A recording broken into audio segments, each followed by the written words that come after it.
Testing. 1, 2, 3. Testing. Testing. Testing. Testing.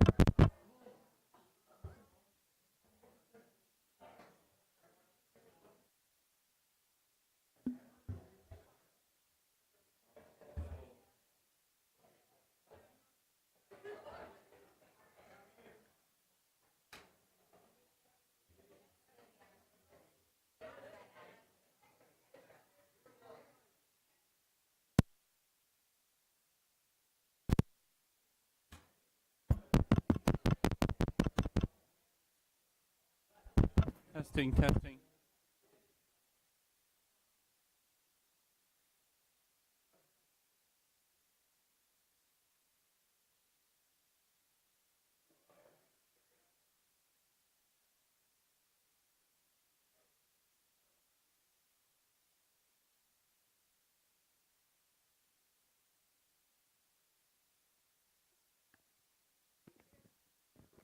Testing, testing, testing. Nothing is on.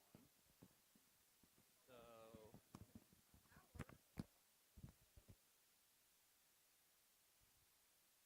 testing, testing, testing. Testing, testing.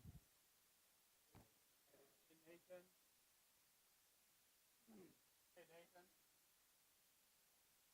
So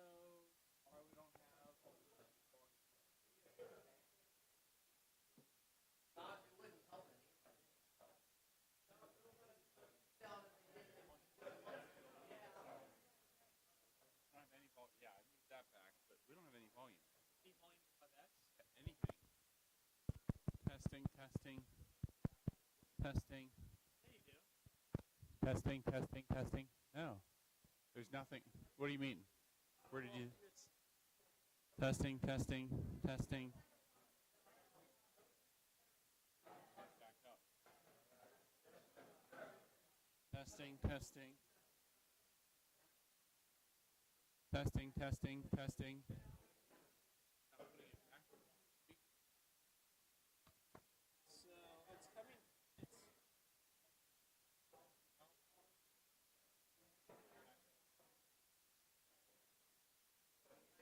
Are we sure that's not? I tried the microphone. Gotta be a button.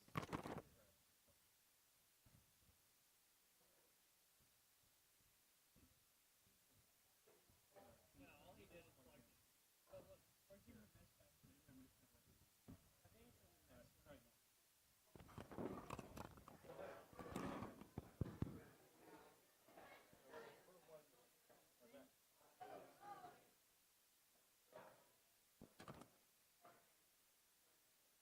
Oh, that's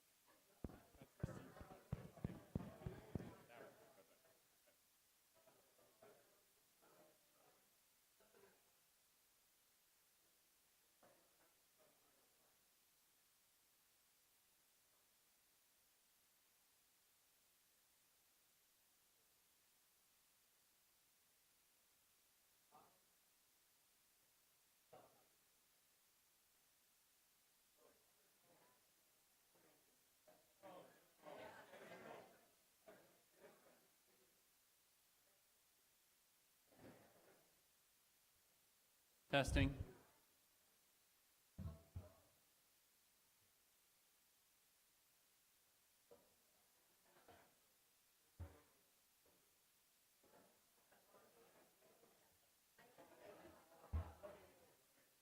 Okay. Corey.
Good morning. I'd like to welcome all of our visitors here, many from the wedding. We want you to know you're our honored guests. Also good to see Arthur Berry and his wife Sandy from Valley Cities with us. Always good to have Larry and Diane back with us as well. This morning we're going to take a break from our ongoing study of Hebrews. Corey Jones is here to provide us an update on the Path of Hope. That's part of their ministry. It's not all of it, but and I think he's going to be talking about more things than just Path of Hope, but we contributed to that in the past, and I'm anxious to hear about that part of it anyway. And that's the work that they're currently engaged in Uganda. You know, when I think about the missionary team of Corey and Julie Jones and their family, I'm reminded of what the Apostle Paul said in 2 Corinthians chapter 8, verses 1 through 5. Moreover, brethren, we do you to wit of the grace of God bestowed upon the churches of Macedonia, how that in a great trial of affliction, the abundance of their joy and their deep poverty abounded unto the riches of their liberality. For to their power I bear record, yea, and beyond their power, they were willing of themselves, praying us with much entreaty that we would receive the gift and take upon us the fellowship of the ministering to the saints. And this they did, not as we hoped, but first gave their own selves to the Lord and unto us by the will of God. The Jones family has first given themselves. They have servant hearts, but in the missionary field, servant hearts, that's a great start, but sometimes that's not enough. They're also effective, working with government officials and contractors and everything to see projects through to a successful completion. The endeavors in Uganda are worthy of our attention, much worthy of our support. I won't take any more of Corey's time.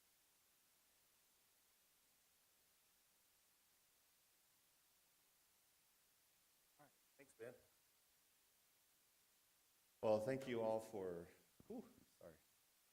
thank you all for letting me come and visit, and thank you so much for this church and the blessings you guys poured out on the kids, for Gabriel and Elizabeth. It was amazing. And it's really hard, honestly, to be in Uganda and the wedding planning is going on. And, I didn't know Clem and Debbie that well. We had heard some versions from Gabriel, and obviously those were all good. But you just don't know what's happening, and to walk in and to see how this church and the brothers and sisters in Christ here have just supported their marriage and putting things together, it really made it easy to just walk in and play just a small role. We really didn't do much. We don't take credit for much of any of that. But anyway, thank you for supporting them and launching them well. That's a term we use in the missionary community a lot, is launching well. And I feel like you guys have done that well. So thank you very much for that. Would somebody volunteer? This is going to be interactive. Please, I don't like hearing myself talk very much. I'm not a preacher.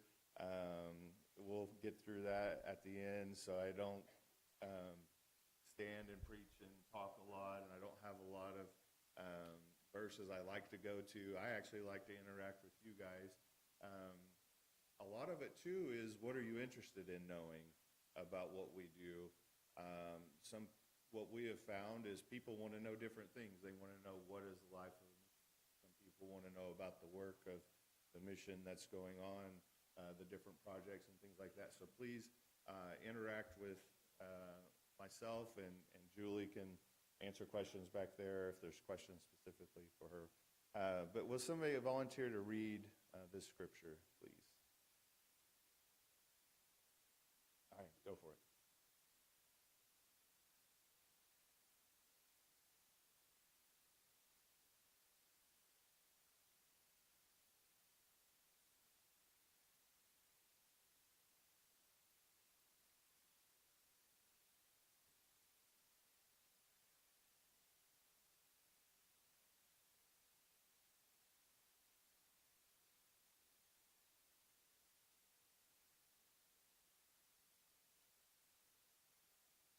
So this has been kind of our driving factor. You know, sometimes we get questions about what are we doing in Africa, why Africa.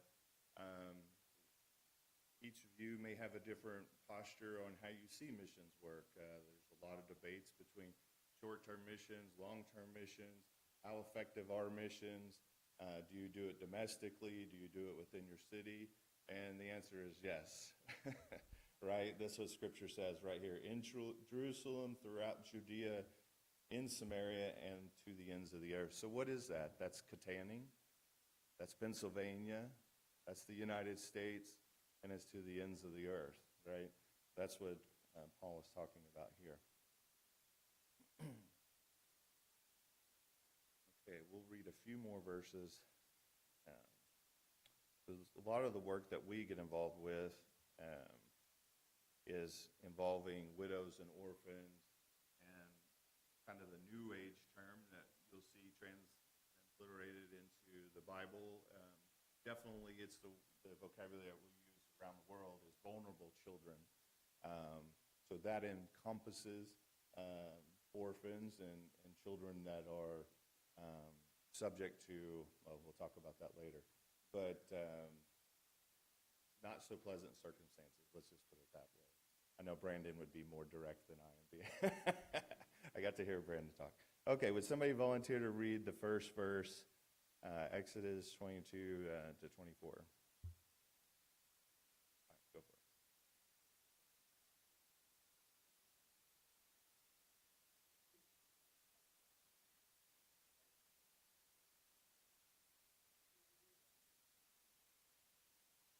Yeah.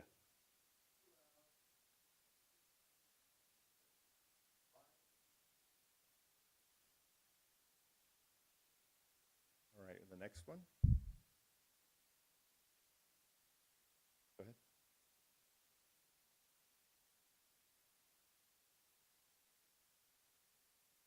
All right, Psalm 68:5.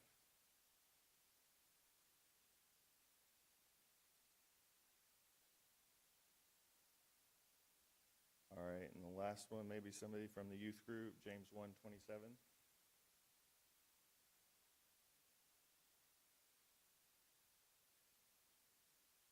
I'm from Africa, I have a lot of patience. Did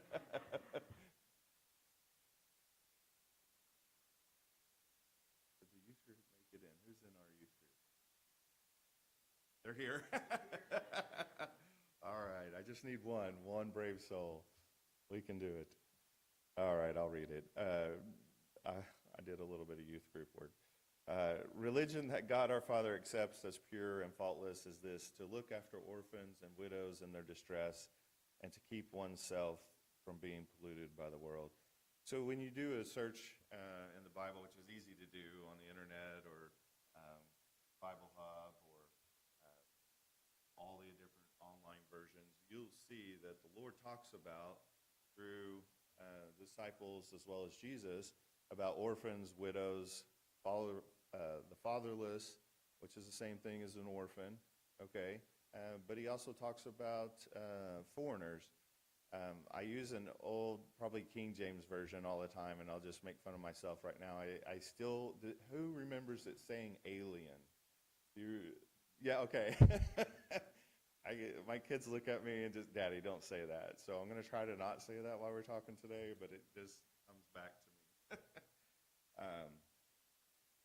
The way I look at this is, when the Lord calls out specific people groups, we need to pay attention. And he has a heart for widows, orphans, and the foreigners. And that is not necessarily overseas. Yes, there's a great need, but there's a huge need within the United States of America. And we know that, and we see that, and we do that work through government a lot of time, through organizations, CPS, foster care, but we also have within our own communities other ways to support orphans and widows. And so that's kind of the basis for a lot of what we're working on in Uganda. But let me just tell you this, probably the most important thing that I want to leave you with today is our testimony. I'm going to talk about the work that we're doing, but going on 50. I kind of figured out really late in life that, a lot of what we do as Christians is something that you grow into, that God is working in you to change you, change your perspective, change your heart, how you see things. I think, okay, let's just help. The older crowd, do you see things the way you saw it as a child? No. Exactly. And so Julie and I, we both grew up in the Churches of Christ. I grew up in Yukon, Oklahoma, Yukon Church of Christ. Julie grew up in Southeast Oklahoma, Broken Bow Church of Christ. She moved to Choctaw Church of Christ. We actually went to, if you know the James, Jason and Ray James, we went to church with them down in South Texas, now in Houston area. North Mission Church of Christ. Then when we're at this point that I'm going to share with you about our testimony, my testimony, we were attending Innis Church of Christ, just south of Dallas. It's funny, as Brandon was talking about being lukewarm last week, and I think there's different levels of what lukewarm looks like. Okay, I would say I felt like I was a lukewarm Christian. I was a deacon. I was serving at the church. We were at church. Every time the doors were open, we were helping with the church, but I just didn't really feel like we were doing what we needed to be doing. Volunteering with the baseball league, mentoring to parents. By the way, have y'all noticed Little League Baseball parents think their kids are going to go pro? There's a lot of arguments that go on the baseball field. If you ever want a place to mentor people and encourage, and let me tell you, single moms really pay the price. I don't know. If you go there, you'll see it. They take it hard. A lot of options there. But it just felt like, Lord, okay, what else? So we have 8 children. 3 of them are here today. Gabriel's gone, but Gabriel is our 5th child, sorry. We have 4 older children. Why are you laughing, Julie? So we had 7 children between 1998 and 2010. So we had a lot of little children. But I think 2012 and 14, my parents were with us. My mom had Alzheimer's. Dad ended up restoring first you just kind of look at your life and say, Lord, are we doing what you want us to do? Or where would we be? And we look 5 years, where are we? And we had a nice house. We had our dream house, actually, a wraparound porch. We were on 11 acres. And life was good. I worked for AT&T. I had been there probably for 12 years at that point. And just felt like the Lord was calling us to something else. Just didn't really know what that was going to be. But after my parents passed, we moved. And that was hard. My dad had 3,000 square foot of belongings at my house in the shop. And Julie's dad built our house, and we had a lot of memories there. And that was a hard decision to make. And looking back, what I'll say is the Lord needed us to make that move before he could use us. Julie and Avery, my oldest son, had done a World Bible School gospel campaign. Are you guys familiar with World Bible School? Sometimes when I meet people that are Christians in the north, I'm always surprised. So this is a large church. I'm always surprised. In the south, Jason, we were like, are there Christians up north? But yes, there are. You guys are a great group. But we got to a point where we moved. We said, okay, we really want to support some of the work that's going on in Africa, specifically Zimbabwe. And Julie had worked with a couple other families to, what can we do to help support an orphan kid? Church of Christ that was there had inherited over 80 acres of land, and they had built a church, medical clinic. They had partially completed an orphanage, and we were just seeking the Lord on what we wanted to do with that. And so we sold our house thinking, okay, we're going to put some money into that work, and started a nonprofit. Uh, American culture is we went 501c3, so we committed to that, and that gives us some legitimacy. So we were going through that process. We sold our house, we moved. We were not even a week in, and we were going to lunch with a family, and visiting with them. Julie was looking at doing some work in Uganda, and by the end of that conversation, and now who likes Tex-Mex or Mexican food? We'll call it. Yeah, so Mexican food when you're just listening in is great, but then when somebody turns and looks at you and says, "Would you consider moving to Uganda?" It starts to reverse. It was going down great, and we walked out of there, and I looked at Julie, and I said, "What just happened?" And she said, "The Lord." And, Julie's got a different testimony, obviously, if you can talk to her about where she was at. But all of that to say, when I look at, I worked in Mexico for 2 years. We had several children. We learned a lot from raising kids. I always tell my oldest, we learned on you, I'm sorry. By the time you get to 8, you've kind of laid back on a few things. But really, he was preparing us. And we didn't know what that would look like, and could be a lot of different things. But what I told our kids, Elizabeth and Gabriel, yesterday is leave the doors open and the windows open for the Lord. Sometimes we say it the other way around. God opened the doors and the windows. But sometimes we got to be willing, right? Willing to do that. And I'm not talking about mission work. I'm talking about whether it's to go next door and visit the neighbor that we have a hard time visiting with. Maybe we had an argument in the past. Sometimes that work is harder than what we do, with people that you live with right next door, and you have to have a relationship at the end of the day, right? Sometimes that work is harder. So this is a picture of us. Julie is right here. Julie, you want to raise your hand for those that may not know you? So we founded, as I mentioned, this organization called Tanaka. Means we are blessed in a Shona language in Zimbabwe. It's just our way of funding the work that we do there. That's just an avenue to move funds at the end of the day. I serve in administration at a university named Livingstone International University, and Julie basically runs Tanaka. That's her main focus. She's the executive director. We've lived in Bali and Uganda for 4 years, almost 5 now. We moved right after COVID hit, or right before COVID hit, 2019, November. So as you remember, you started getting reports in January 2020. And so that was a tough time for us. You're trying to not ask the Lord, why are we here now? And I think the benefit for us, there's always pros and cons to COVID.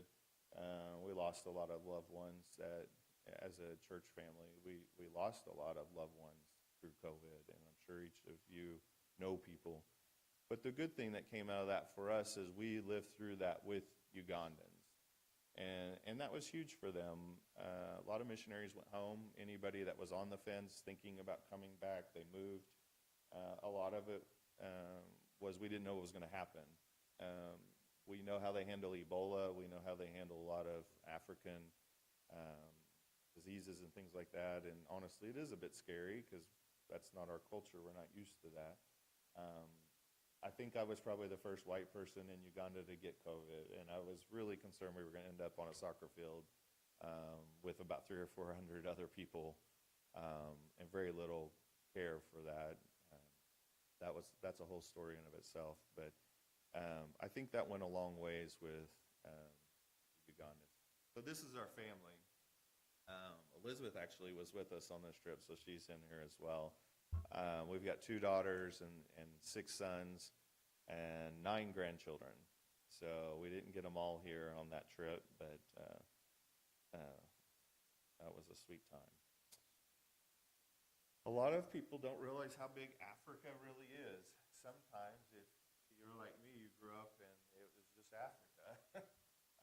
I didn't realize, actually, before we looked at going to Africa, how large it is. And I don't know how well the text comes through, but you can see the United States of America is in kind of the darker brown color.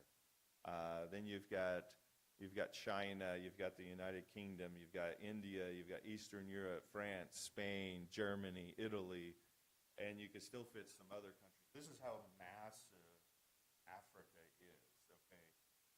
There's a lot of conspiracies on why we see Africa the size we see it on globes and maps and things like that. I won't go into any of that. Really, I'm just trying to relate to you, Brandon. I love seeing people in the audience when they react because they know. But it is a massive continent, sorry. So we are in Uganda. Our work is in Uganda and Zimbabwe. And so just so you can kind of see, we would be south of kind of the desert area, which is more northern Africa. So a lot of times when you see Africa spoken about, that's how they delineate where you're at in the continent. So specifically, we work in Mbale. Kampala is the capital city. We were actually on a site survey trip to go visit and see if this is a place we thought we could do work and live and move there. And Julie and her mom were in Zimbabwe, and they were going to meet me in Uganda, and we were trying to put this all together. So from Kampala to Mbale is 120 miles. It's a 7-hour drive. It's a 7-hour drive. I'm always amazed at how long it takes to get around there. The roads are paved. It's just a lot of traffic. So Julie didn't get as much time there as she thought, but just to try to give you a picture of what it's like there. This home is Shavero Home of Hope. This is one of our first, I'll refer to it as projects. There's obviously more meaning to it than call it a project. Nice word that describes what the work is. This is in the church building, but the orphanage is what we were trying to get going, and Julie helped with that. We had 20 children there between the ages of 5 to 10, and we have house parents and others that go along with that, people that help clean the house, security guards, maintenance workers, things like that. But the last couple of years, we've been resettling. A lot of the African countries are going away from orphanages, mainly because of corruption and how those are handled. And so we've really tried to resettle the kids back with some family relative. That's not always possible. So we try to find a family that's willing to more or less foster those children. So in Uganda, just to give you more perspective on Uganda, this is a nation of 38 million people, and the country is about the size of Nebraska. It's a presidential republic, so they do have a president. It's a bit challenging because there's 58 tribes, and each tribe has a king. So it's kind of interesting watching Ugandans and how they interact with government and how that actually works. And there's a lot of red tape and a lot of politics to how things get done. But they do have a president, and it's an agricultural economy. USAID, U.S. government, has a presence in Uganda. They do have a tendency to lean maybe more towards some countries that have offered to defend them, like Russia, other countries like that. And so there's a lot of discussion points with our Ugandan peers there. The interesting fact, that 48% of Ugandan's population is under the age of 15. So when we look at the gray heads in the room and the wisdom that our kids and middle-aged group have, where we can ask questions and, how do we do this, how do we do that, they're missing a lot of that. And it's really hard because they're seeing and feeling like what's happening now, what feels feels right, whereas our older generations, yeah, you've been there, you've done that. Maybe things do need to change, but you've got some wisdom that you can impart. And so that is a huge challenge in Uganda is overcoming that gap in wisdom. And so that's a lot of the work. Churches of Christ, we have over 200 churches in Uganda. So you've really progressed past church planting, if you will. Yes, you're still church planting, just like you are in the United States. But there's opportunities for them to go to church. What we're trying to nail down is discipleship, right? How do you go to that next layer? How do you go from lukewarm Christian, maybe understanding a little bit about what God wants you to do? And then how do you really internalize that and really move that to change a culture? And that takes a lot of work when you're trying to change culture. All right, so I work at Livingstone. Right now, my major focus is a grant, and this kind of goes along with the discipleship, right? So what we're trying to do is an ACU, right, an Oklahoma Christian, a Harding, you name it, a Christian university where you can really have 3 years. System is a British system there. 3 years of time trying to pour into these kids scripture and Bible and try to get them to another layer of understanding, because this group is going to be the leaders of Uganda, right? They're the ones going to be in government where we struggle with corruption. We struggle with corruption in the United States too. It's just more visible there. It's harder to see here. But they opened the university in 2012. We moved to the new campus right before COVID hit. This picture, this is just a fun picture. Because there's so many different tribes in Africa, we've got 11 different countries represented as well, and I should say Uganda. But this was a cultural learning day. We did cultural training before we left, and it's just amazing when you really start to learn people's cultures. Things that you think should be a certain way, you start to learn that, people look at things differently. They put priorities on other things, and you start to learn that you're not necessarily right. Now, who are the Harding alumni, or you've got kids or grandkids going to Harding? Who in here, or a Harding student? Raise your hands high. Be proud. Wow. All right. So this is a Harding hut. This was on our campus. This is the old campus. I didn't have a picture of the new one, but they did place another Harding hut. One of the alumni, maybe a couple of alumni have funded that. Just a nice place for the kids to go to have some shade, but you do have a place there. This is what our new building is going to look like. That's where all my time is spent right now, is trying to get this up and running. Obviously, we have kids attending classes, getting degrees and all of that, but we've also got this in the works. So this is about 2 years out. Hoping to break ground later in the second quarter of next year. I always get asked this question, so I thought I would put it in. We have 5 degree programs: Christian ministry, IT, education, business administration, and communications and media.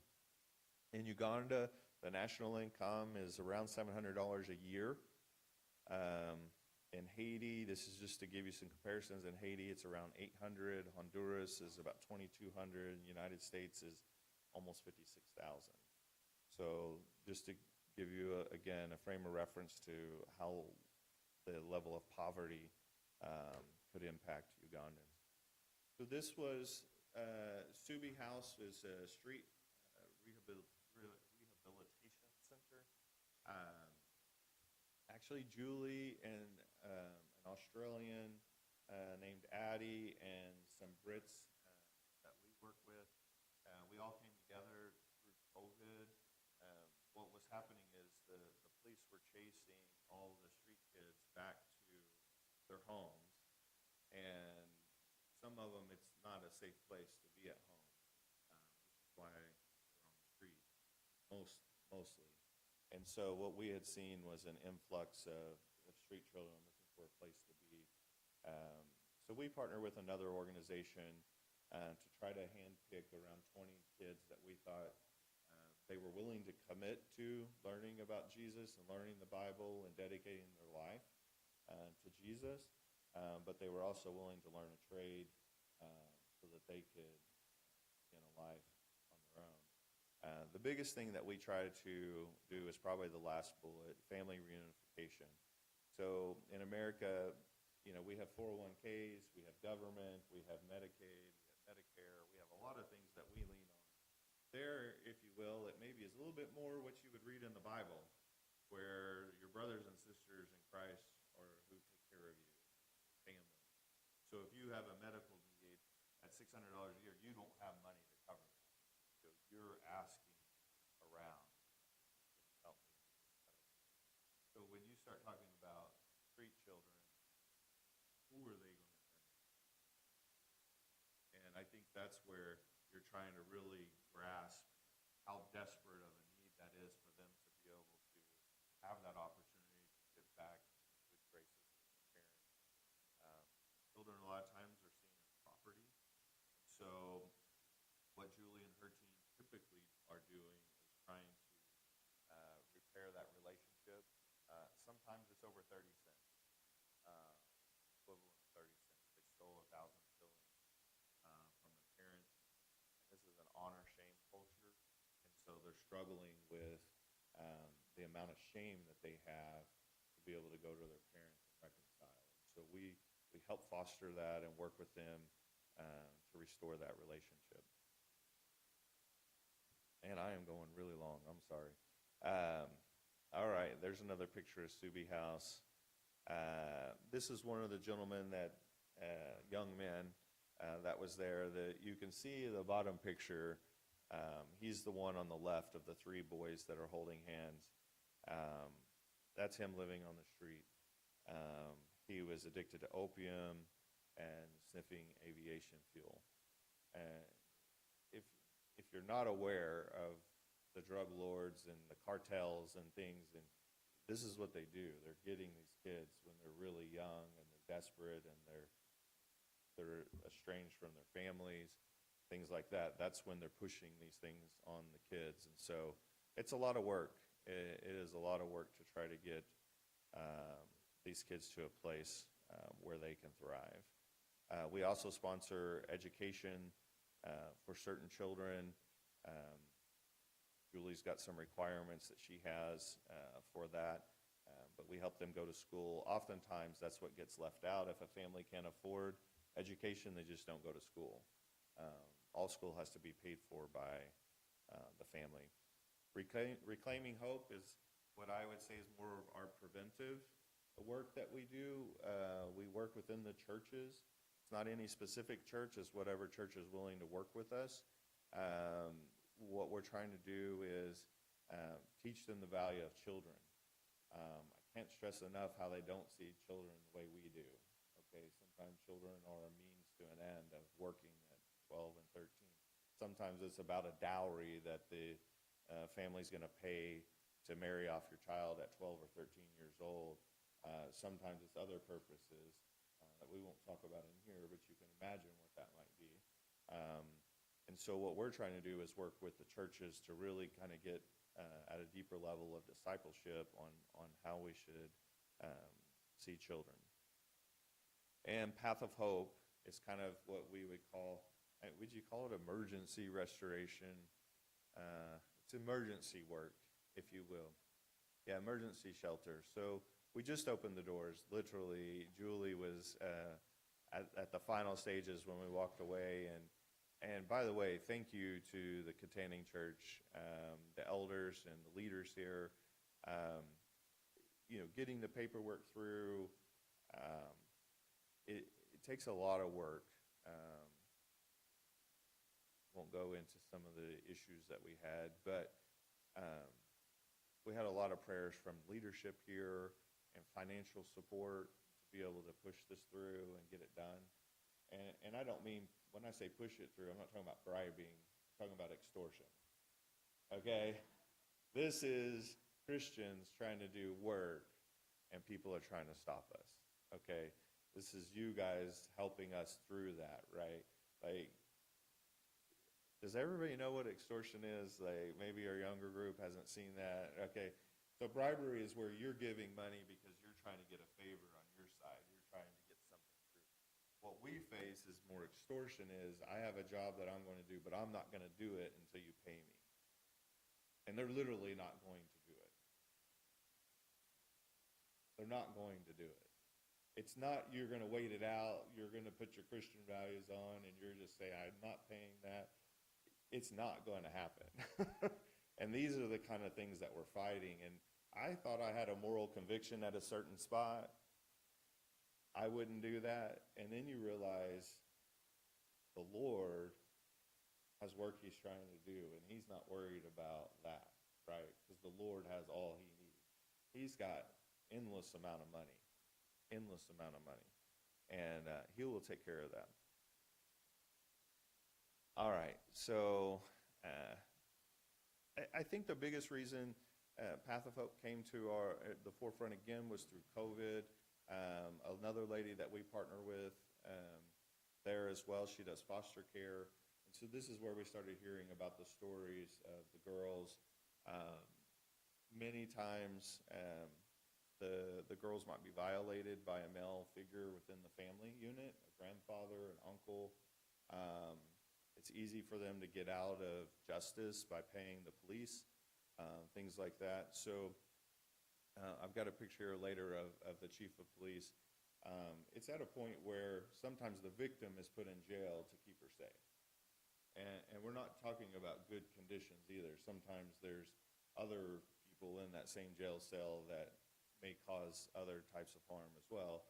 And so what this shelter is to provide a safe rescue for those girls and to try to help them from a counseling perspective, from a legal perspective, to fight that, to provide, obviously, care. Most of them are going to need some type of medical attention. And we're talking as young as 8 years old, okay? 8 years old. Some of them are, Julie, up to 24?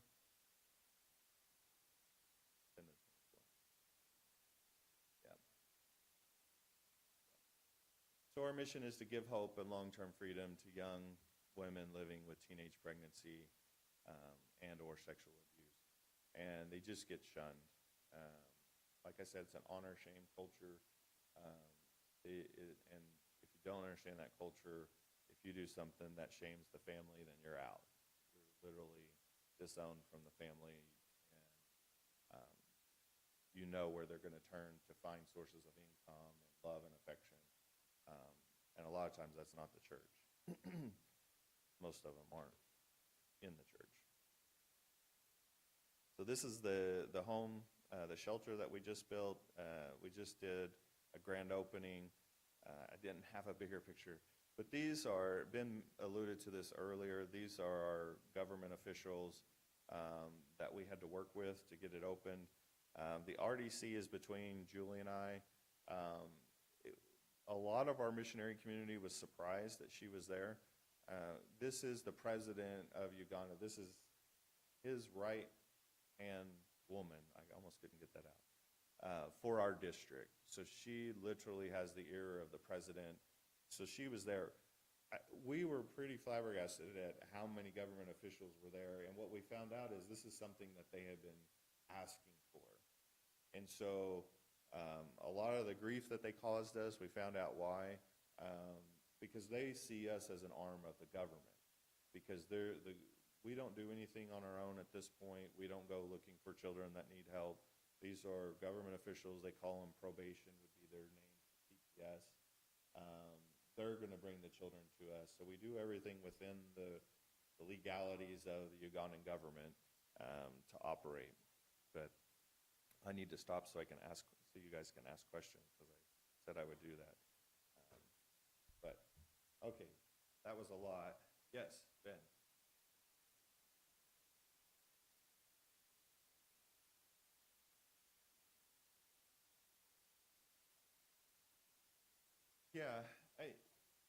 Yeah, sure. So a lot of our work is funded kind of as we go. So most of the work is already funded at this point, except for Path of Hope. This is the one that we just launched. To operate Path of Hope is around $2,000 a month.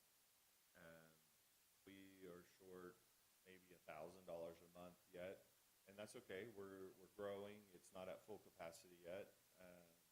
So we need around $1,000 a month more is what we're funding. So for like the end of this year, the way we look at it, to fully fund us for this year.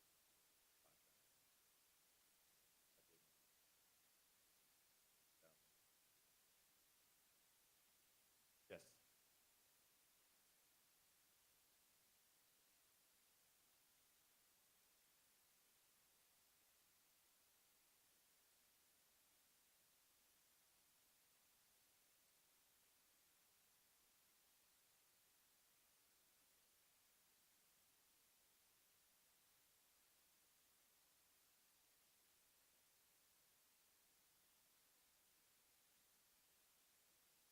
Yeah, definitely.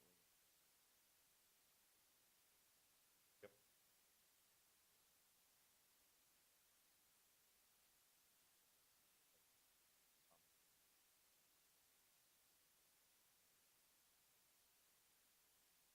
Yeah, so it's not set in stone, the timeline. A lot of that just depends on the individual and the family circumstance. For the boys, it's more of a solid 2 years because we're trying to get them a job and move out. For the ladies, it's a bit different. It's a little more of a fragile situation.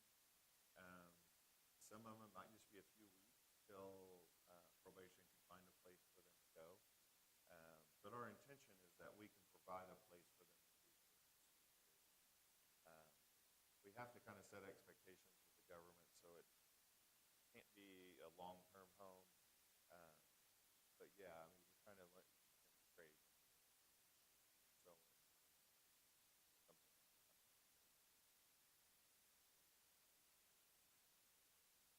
Yes.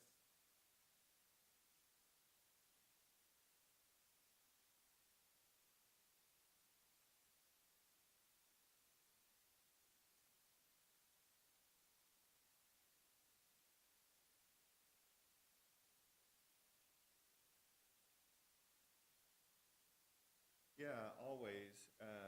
That's honestly that's where I come from. I feel like because I like I said, I didn't go to Bible school. I'm not a preacher per se, so I kind of have that passion to help people help. Um, yeah, for sure. Anybody that says that they want to support, whether they want to come and visit and do something on a short-term mission, whether it's just something you want to do from the states, I try to use that based on uh, that. Sorry, I try to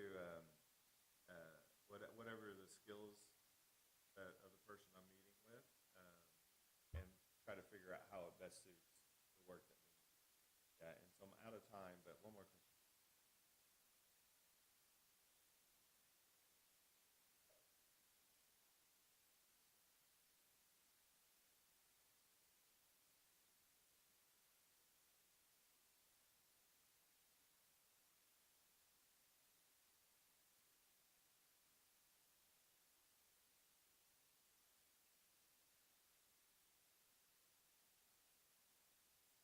I I'll close on this. I think Julie's right. Sometimes we just use the word prayer a lot, and maybe we don't put as much emphasis behind prayer. And I think God, I talked about maybe being in that lukewarm Christian perspective, and um, my views and understanding of prayer maybe have wavered over time and what that looks like. But God showed me something right before we left. I got bacterial meningitis, which is still unexplainable how I got that in Texas. But I got it in August, and we were trying to leave. And if you know anything about bacterial meningitis, it's like a 30% survival rate. Um, and it gives you a headache all the way around your head. And I had had this headache. It's the worst migraine you've ever had if you get migraine. Worse than that, if I get migraine. So I had this headache for over 2 weeks. And I was taking Tylenol, ibuprofen around the clock every 4 hours. Couldn't get it to go away, couldn't get it to go away. And I just remember crying to Julie. It just said, well, hey, you just pray that my head would stop hurting.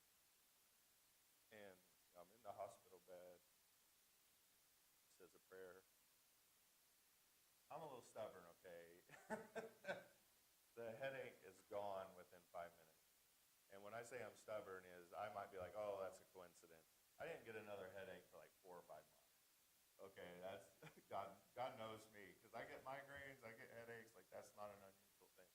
So I felt like that was him reminding me, you need to pray, because he will do work. He will do work. But thank you. If you have any other questions, please catch up with Julie and I. But thank you for your time. And sorry I didn't give enough time for questions, but I hope you got a good understanding of what we're doing.